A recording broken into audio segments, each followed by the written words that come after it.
अनुच्छेद 8 ऐतिहासिक संदर्भ में भारतीय नागरिकता। भारतीय संविधान का अनुच्छेद 8, जो भाग 2 के अंतर्गत आता है, नागरिकता से संबंधित एक महत्वपूर्ण प्रावधान है।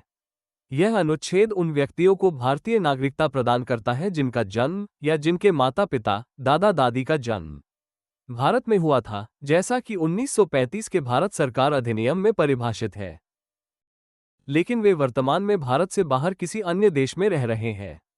ऐसे व्यक्ति भारत के दूतावास या वाणिज्यिक दूतावास जैसे राजनयिक मिशनों के माध्यम से नागरिकता के लिए आवेदन कर सकते हैं। उदाहरण, रिया का जन्म 1946 में रंगून, म्यांमार में हुआ था। उनके दादा का जन्म भारत के लाहौर में हुआ था, जो 1935 के अधिनियम के तहत भारत का हिस्सा था।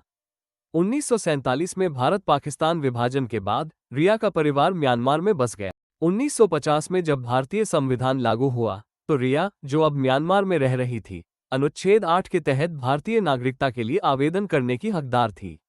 वो भारतीय दूतावास जाकर अपने दादा के जन्मस्थान लाहौर से संबंधित दस्तावेज प्रस्तुत कर सकती थी और नागरिकता के लिए पंजीकरण करा सकती थी।